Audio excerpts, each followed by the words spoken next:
Bahujan Samaj party के अंदर के स्रोतों की माने और जिसकी तस्दीक कुछ मीडिया रिपोर्ट्स भी कर रही हैं, तो बीएसपी सुप्रीमो बहन मायावती ने लोकसभा चुनाव 2024 के मद्देनजर उम्मीदवारों को ढूंढना और उनके क्राइटेरिया को सेट करना शुरू कर दिया है।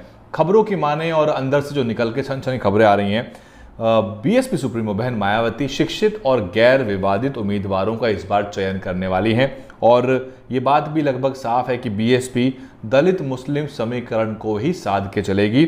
और इसी लिहाज से जो बीएसपी के अंदर से दिशा निर्देश मिले हैं प्रभारियों को, वो ये कि वो गैर विवादित यानी कि अविवादित साफ छवि के और शिक्षित उम्मीदवारों को ढूंढे ताकि पार्टी की जो छवि है उसके ऊपर नेगेटिव उसका असर ना पड़े। और साथ ही साथ बसपा जो है दलित मुस्लिम समीकरण के आधार पे ही प्रत्याशी अपने फाइनल करेगी। और बसपा जो है, आपको मालूम है, किसी भी गठबंधन में अभी तक नहीं है और अगर ये सिलसिला ऐसे ही चला तो बसपा उत्तर प्रदेश में अकेले चुनाव मैदान में कूदने वाली है। हालांकि महान दल ने बसपा को समर्थन दिया है। ओम प्रकाश राजभर जो हैं वो भी बीएसपी सुप्रीमो बहन मायावती को लेकर बहुत सी अच्छी बयानबाजी बसपा के लिहाज से कर रहे हैं। वो कहते हैं कि बसपा सुप्रीमो बहन मायावती को पीएम पद का उम्मीदवार विपक्ष को बना देना चाहिए, लेकिन ये चीज़ें इतनी आसान नहीं है क्योंकि अखिलेश यादव भी उस विपक्षी एकता का हिस्सा हैं और अगर उसमें बीएसपी भी रहती है और सपा भी रहती है तो दोनों की आपसी जो टकराहट है उसका असर विपक्षी एकता पर साफ नजर आएगा।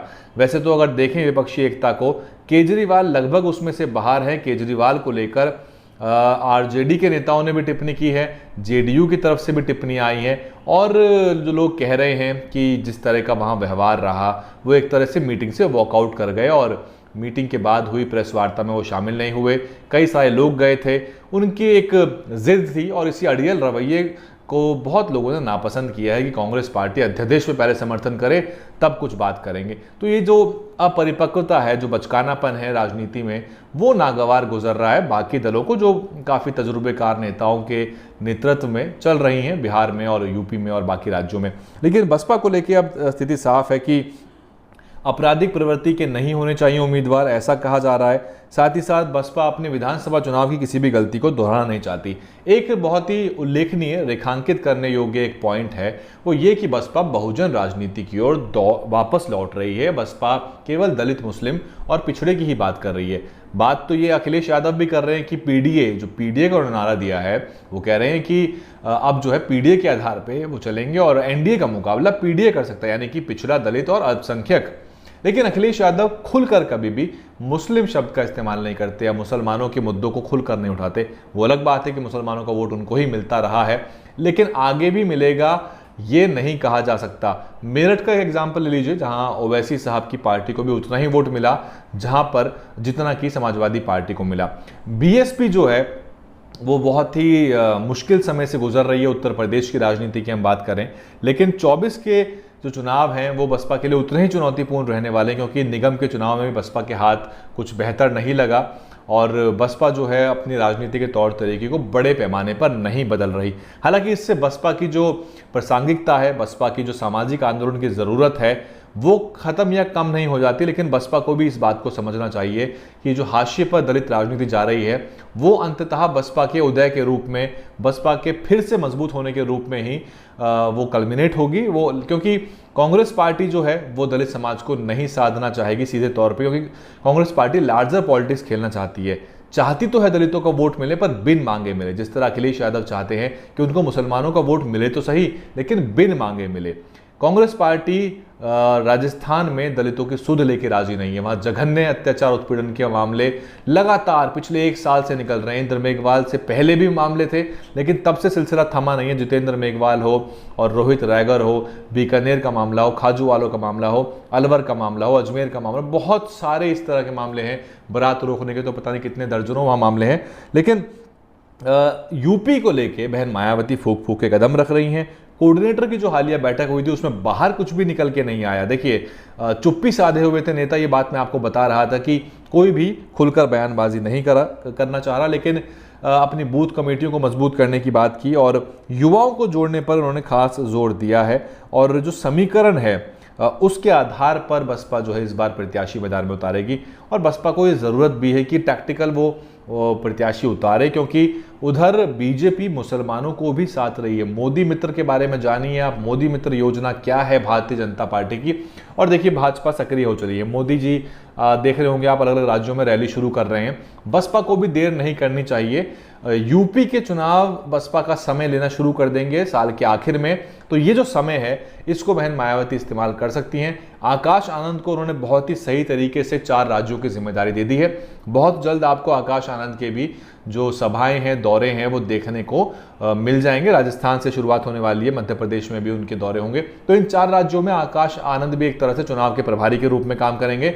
रामजी गौतम तो साहब वहां पे हैं ही प्रभारी के रूप में, लेकिन समय का फायदा उठाते हुए बीएसपी सुप्रीमो बहन मायावती को इन राज्यों में अपने लगातार दौरे और बैठकें शुरू कर देनी चाहिए। मेरा मानना है कि जो चुनाव है आज के समय का, वो आचार संहिता लगने से पहले का है। आचार संहिता लगने से पहले आप क्या कुछ दमखम दिखाते हैं वो बहुत महत्वपूर्ण है। आचार संहिता लगने के बाद तो चुनाव इतना गति पकड़ लेता है कि जो ज्यादा संसाधन वाली पार्टियां हैं या जिनका मीडिया पूरा साथ देता है, उन पार्टियों को प्लस पॉइंट हो जाता है और फिर वो जो है आखिरी समय में अपनी एक तरह से अपर हैंड कर लेती हैं। इसलिए चुनाव को आखिरी समय के लिए ना छोड़ा जाए और बसपा का अपना 13% का वोट बैंक जो है इंटैक्ट है और इसीलिए बसपा चाहती है कि अपना दलित वोट को भी कंसोलिडेट करे। अगर मुस्लिम वोट साथ आता है और एक पॉजिटिव मैसेज जाता है तो दलित मुस्लिम वोट मिलकर कई सीटों पर दमखम दिखा सकता है। बहरहाल आजमगढ़ में बसपा के जो नेता हैं उन्होंने कहा है कि इस बार आजमगढ़ से समाजवादी पार्टी को हराएंगे। गुड्डू जमाली का यह बयान है, इस पर अलग से चर्चा करेंगे क्योंकि वहां पे बसपा ने उपचुनाव लड़ा था। लेकिन फिलहाल की ताज़ा अपडेट यही है कि बसपा ने एक तरह से अंदरूनी अपने उम्मीदवारों के चयन का क्राइटेरिया साफ कर दिया है और बहन मायावती ने कहा है कि शिक्षित, गैर विवादित और आपराधिक प्रवृत्ति से दूर और दलित मुस्लिम जो समीकरण है उसके आधार पर बहुजन समाज पार्टी अपने उम्मीदवारों का ढूंढना शुरू कर दे ताकि आखिरी समय की भाग दौड़ से बच सकें और उम्मीदवारों को समय मिल सके। यूपी का चुनाव बसपा के लिए बहुत महत्वपूर्ण है। गठबंधन पे मैं भी चर्चा नहीं कर रहा, उस पर अलग से बात करें क्योंकि वो एक अलग टॉपिक है, लेकिन आखिरी समय में क्या संभावना बन सकती है इसको भी देखना होगा। डीएनएन हिंदी पे फिलहाल इतना ही। मुझे कमेंट करके बताइए कि पिछले विधानसभा चुनाव के बाद अब बसपा की जो रणनीति है उसमें क्या कुछ नया होना चाहिए, क्योंकि बसपा जो है वैचारिक रूप से सब कुछ सही कर रही है। मीडिया, सोशल मीडिया मैनेजमेंट के मामले में बसपा जो है अभी भी उतना ज़्यादा सक्रिय नहीं है और ज़मीनी गतिविधियों को लार्जर स्केल पे उसको पुश नहीं कर पा रही है और जो ज़मीन की गतिविधियाँ हैं वो लार्जर ऑडियंस तक नहीं जा पा रही क्योंकि ऑडियंस अब भी बड़े पैमाने पर टीवी देख रहा है और जो बहुजन मीडिया है वो बहुत सारा जो कवर नहीं करता, जिन्होंने मिलियंस में सब्सक्राइबर बसपा के लेके मिलियंस में पहुंच गए हैं, वो बसपा को कवर नहीं करता। और हम जैसे चैनल जो बहुत ज़्यादा बहुजन राजनीति को कवर करते हैं उसको आप लोग सब्सक्राइब नहीं करते, तो अपील करिए सब्सक्राइब करने की कि लोग सब्सक्राइब करें। फिलहाल के लिए उत्तर प्रदेश से राजनीतिक अपडेट। बीएसपी ने लोकसभा उम्मीदवारों के लिए अपनी कवायद तेज कर दी है और क्राइटेरिया बहुत साफ है। शिक्षित और गैर विवादित लोग बसपा के उम्मीदवार के रूप में आपको नजर आएंगे। डीएनएन हिंदी पे इतना ही। डीएनएन हिंदी को सब्सक्राइब करने के लिए दबाएं लाल रंग का सब्सक्राइब बटन और घंटी का बटन दबाकर ऑल नोटिफिकेशन पर क्लिक करें। चैनल को जिंदा रखने के लिए नीले रंग का ज्वाइन बटन दबाकर चैनल को आर्थिक सहयोग करें।